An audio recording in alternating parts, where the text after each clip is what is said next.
और ठीक है।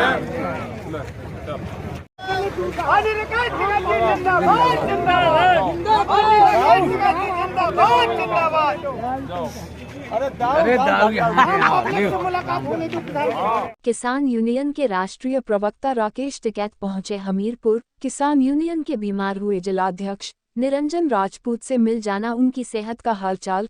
किसान यूनियन के नेता रामपाल राजपूत से मिल उनके पुत्र की दुर्घटना में हुई मृत्यु पर जताया शोक।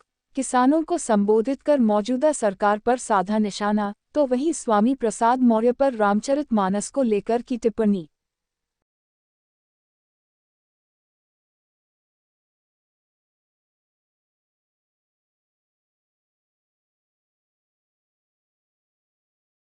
लंबरदार जी, रामपाल जी, विधायक साहब और पुलिस प्रशासन के लोग, समस्त किसानों, पत्रकार बंधु, देखो मुद्दे बहुत हैं।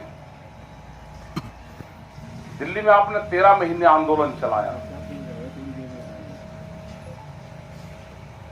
वे पूरे देश भर के इशू थे। यहां पे भी दिक्कतें हैं। बुंदेलखंड, उत्तर प्रदेश और मध्य प्रदेश का बुंदेलखंड, महाराष्ट्र में विदर्भ, ये एक ही क्षेत्र है, एक ही तरह के। नदी से उस तरफ चल जाओ, हमसे 10 किलोमीटर दूरी पे ही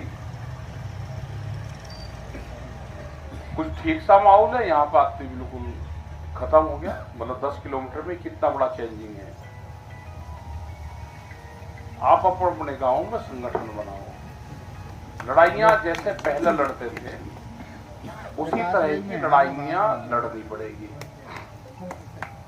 एक षड्यंत्र रचा जा रहा आपके खिलाफ, वो ध्यान से सुन लो।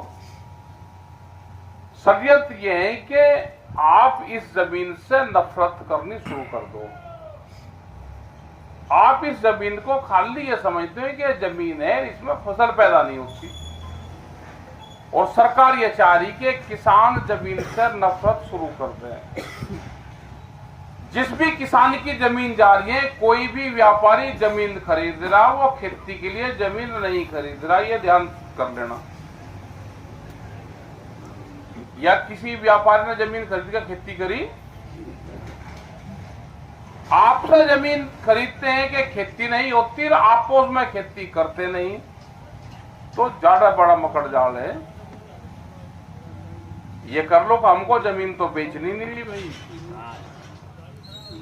जमीन नहीं बेचनी, हमको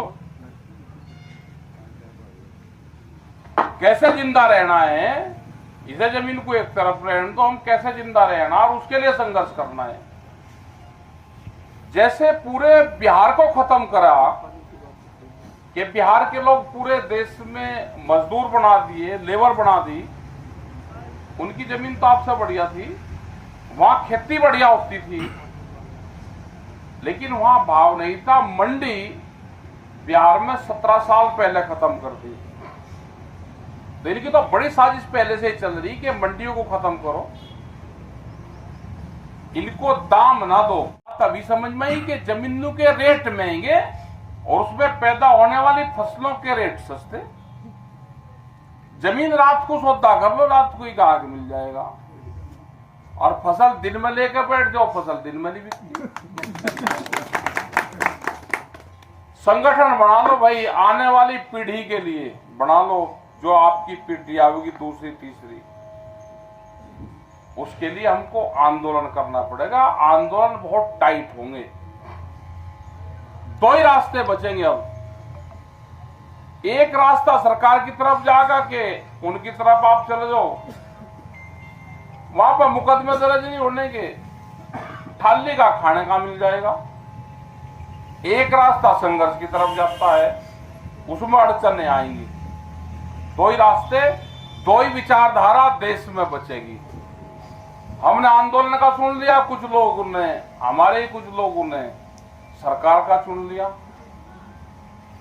वे उधर जाएंगे। हमें यह ठीक लगा, हमने गांव की पगडंडी चुनी, किसी ने शहर की मखमली सड़क चुनी। दो ही रास्ते हैं, हमें गांव की ऊंची नीची पगडंडी पे चलना ठीक लगे, कोई कालीन पे चलेगा।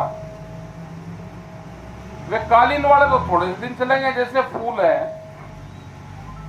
फूल गले में गिरी माला और बाहर लिकड़ी और ये शाम तक यही क्या शाम तक हो जाए, बस पैरों के नीचे होगा। तो जितना मुलायम होगा, जितना नरम होगा, जितना कमजोर हो गया उतना ज्यादा कुचला जाएगा, और जितना पत्थर बनोगे,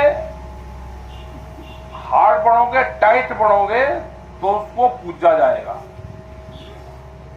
तो एक किसान तो भाई करड़े हो जाओ, टाइट मजबूत, तो जब ये देश बचेगा। नहीं तो देश नहीं बचना, देश तो बेच दिया इन्होंने सारा। ये बड़े व्यापारियों के हाथ में देश चला गया, और साजिश उनकी है कि किसान की जमीन कैसे छीन जाए। ये लड़ाई जमीन बचाने की लड़ाई है। फसल तो 1 साल की, कम से कम अपने घर जोगा उगा लो, लेकिन जमीन तो हमें पूर्वज हमको देंगे, इसको हमको बचाना है। बहुत संघर्ष आपको करने पड़ेंगे आने वाले टाइम पे।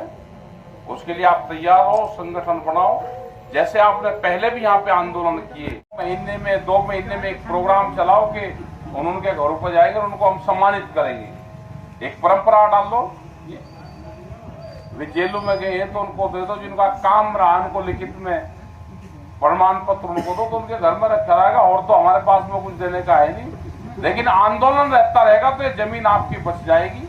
अगर जमीन आपकी चली गई तो बहुत लोगों को आप देखो जिनकी जमीन चली गई, उनका क्या हाल है। जमीन को खाली फसल से मत देखो, उससे मत देखो। जो व्यापारी करता है वे हम भी वही काम करेंगे। लेकिन ये जब होगा जब आप संगठित रहोगे, संघर्ष करते रहोगे। कमजोरी में जमीन मत बेचना। आपका धन्यवाद है बहुत बहुत। जय हिंद, जय भारत, जय बुंदेलखंड।